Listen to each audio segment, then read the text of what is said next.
Здравствуйте, самые лучшие зрители! Меня зовут Полина. Сегодня мы будем осваивать самый медитативный способ работы, потому что мы будем резать.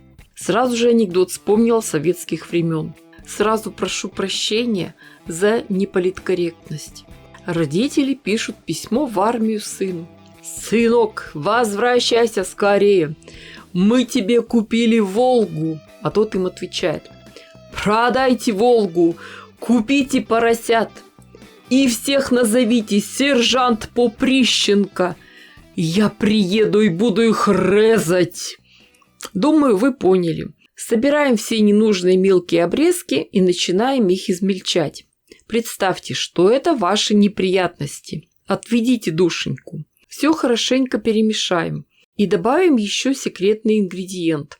Мелко порежем клеевую паутинку и еще раз перемешаем. А теперь подготовим основу.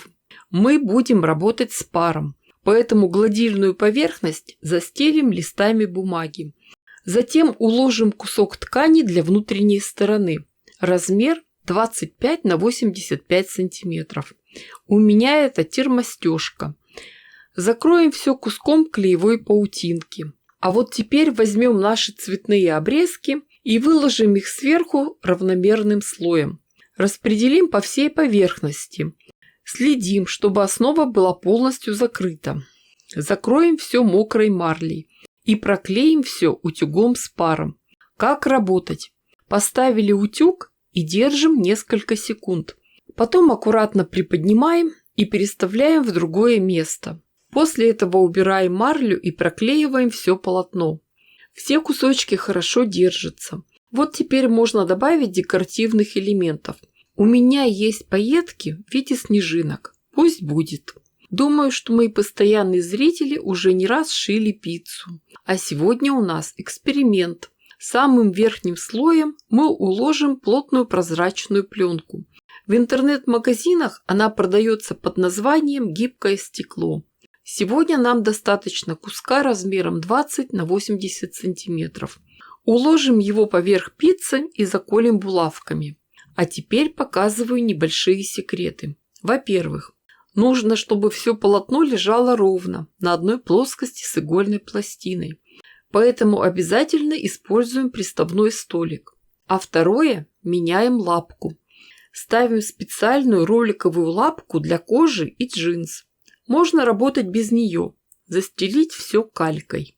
Наша задача все простегать. Для начала прошьем по периметру, уберем булавки.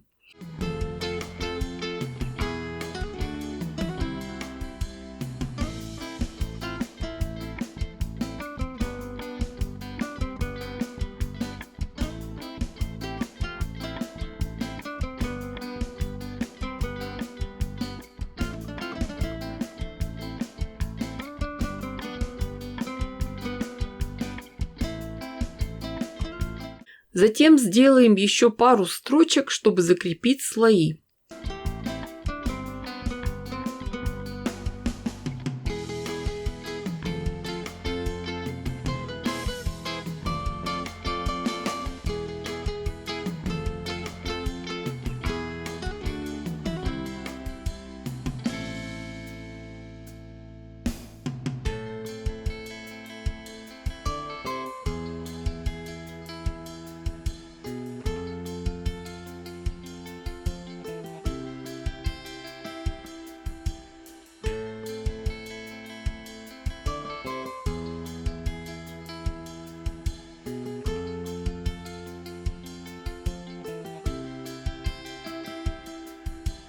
И можно сразу отрезать лишнюю ткань.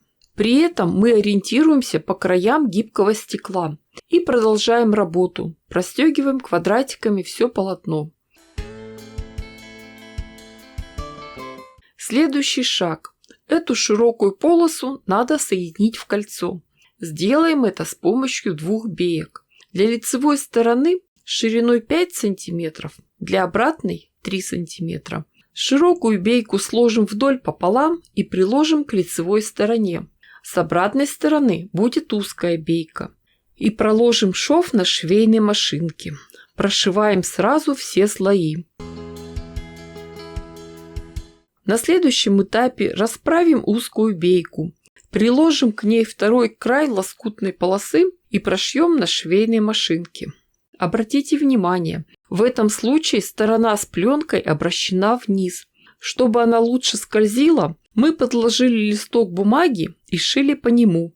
Убрать бумагу просто, достаточно резко дернуть. Теперь остается самая малость. Разворачиваем соединение, отгибаем двойную бейку, закрываем ею стык между деталями и прошиваем.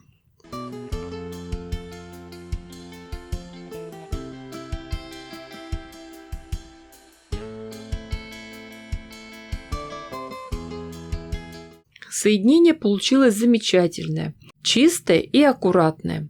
Теперь косой бейкой обработаем верхний край. Пришиваем сначала с лицевой стороны.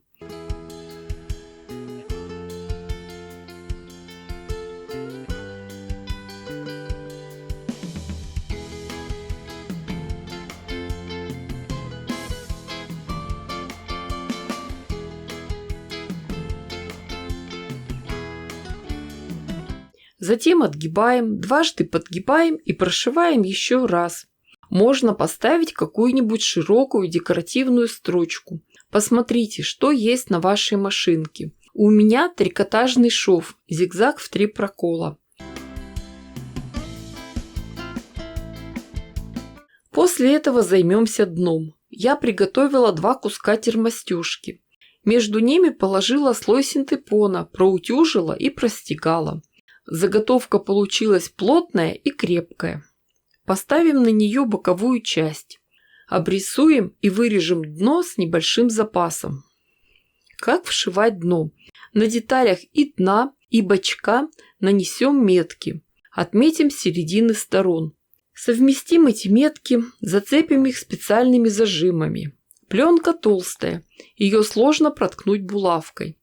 Сначала пришьем дно иголкой с ниткой, а потом обошьем его косой бейкой. Сначала пришьем бейку на машинке с лицевой стороны.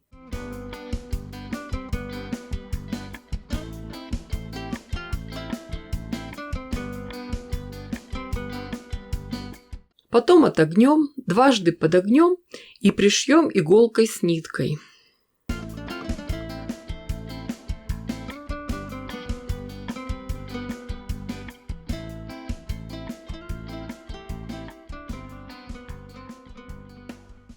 Нашу корзинку можно дополнить ручками из репсовой ленты.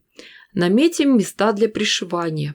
Как обычно, находим центр и от него в обе стороны откладываем по 8 см.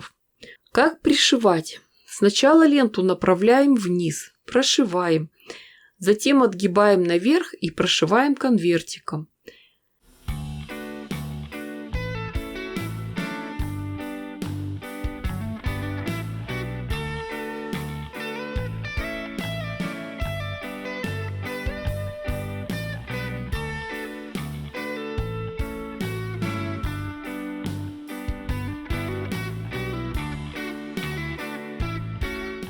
И готова у нас симпатичная интерьерная декоративная корзина. В нее можно сложить любимое рукоделие, вязание, вышивку или хранить запас лоскутков. У корзинки очень интересная фактура. Под прозрачной пленкой просвечивают цветные блики и сверкают пайетки. Красота! Красота спасет мир. Красота – страшная сила. Красота требует жертв. Объясните мне, как может страшная сила, которая требует жертв, спасти мир? Девочки, дорогие мои, вы же понимаете, что я дала вам идею. Шейте, творите, вытворяйте. Не ждите чудес, чудите сами. Уверена, что у вас все получится гораздо лучше, красивее и интереснее, чем у меня. Ставьте классы, пишите комментарии. Огромное спасибо всем, кто поддерживает меня на Бусти. С вами была Полина. Всем пока-пока и до скорых встреч!